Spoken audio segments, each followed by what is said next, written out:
Mapagpalang araw po sa inyong lahat.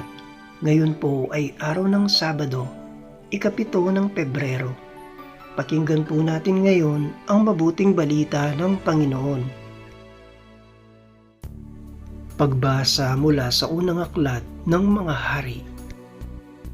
Noong mga araw na iyon, pumunta si Solomon sa Gabaon upang maghandog sapagkat iyon ang pangunahing sambahan sa burol. Nag-alay na si roon ng daan-daang handog na susunugin noong una. Kinagabihan, samantalang siya'y naroon pa sa Gabaon, napakita sa kanya ang Panginoon sa panaginip. Ano ang ibig mong ibigay ko sa iyo? Sabihin mo, wika sa kanya.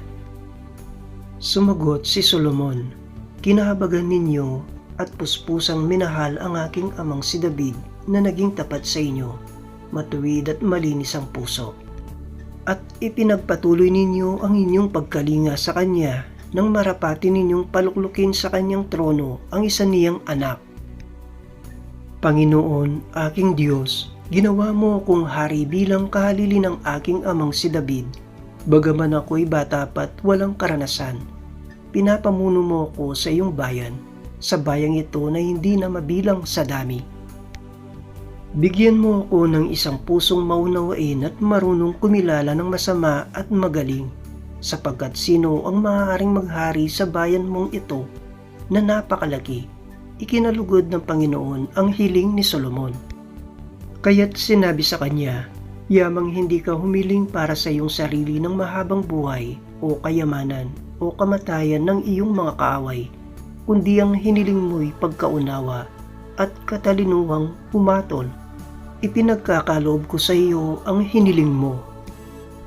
Binibigyan kita ng karunungan na walang kapantay, maging sa mga nauna, maging sa mga susunod pa sa iyo, at bibigyan pa kita ng mga bagay na hindi mo hinihingi, kayamanan at karangalan na di mapapantayan ng sinumang hari sa tanang buhay mo. Ang Salita ng Diyos. Salamat sa Diyos. Salmong tugunan, ang lahat ng iyong tuntunin ay ituro mo sa akin. Paano ba iingatang maging wagas yaong buhay na binata sa kanyang kabataan? Ang tugon ay, sumunod siya sa banal mong kautusan. Ang lahat ng iyong tuntunin ay ituro mo sa akin. Buong puso ang hangad ko na ikaw ay paglingkuran. Sa pagsunod sa utos mo, huwag mo akong pabayaan. Ang lahat ng iyong tuntunin ay turo mo sa akin. Ang banal mong kautusay sa puso ko iingatan, upang hindi magkasala laban sa iyo kailanman. Ang lahat ng iyong tuntunin ay turo mo sa akin. Pupurihin kita poon, ika'y aking pupurihin. Ang lahat ng tuntunin mo ay ituro mo sa akin. Ang lahat ng iyong tuntunin ay turo mo sa akin. Ang lahat mong mga utos na sa akin ibinigay, palagi kong uusalin, malakas kong isisigaw. Ang lahat ng iyong tuntunin ay turo mo sa akin. Nagagalak na susundin niya ang iyong kautusan, higit pa sa pagkagalak na dulot ng kayamanan. Ang lahat ng iyong tuntunin ay turo mo sa akin.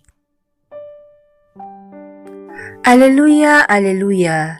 Ang tinig ko'y pakikinggan ng kabilang sa aking kawan, ako'y kanilang susundan. Aleluya, aleluya!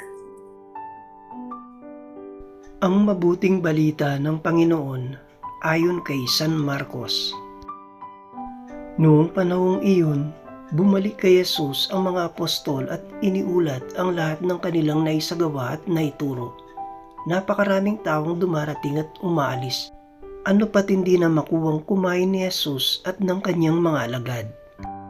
Kaya't sinabi niya sa mga ito, magtungo tayo sa isang ilang na pook upang malayo sa karamihan at makapagpahinga kayo ng kaunti. Umalis silang lula ng bangka at nagpunta nga sa isang ilang na dako.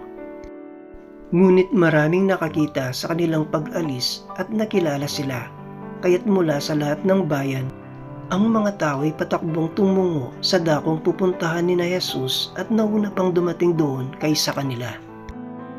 Paglunsad ni Jesus, nakita niya ang napakaraming tao. Nahabag siya sa kanila sapagkat para silang mga tupang walang pastol, at sila'y tinuruan niya ng maraming bagay. Ang mabuting balita ng Panginoon. Pinupuri ka namin, Panginoong Hesukristo.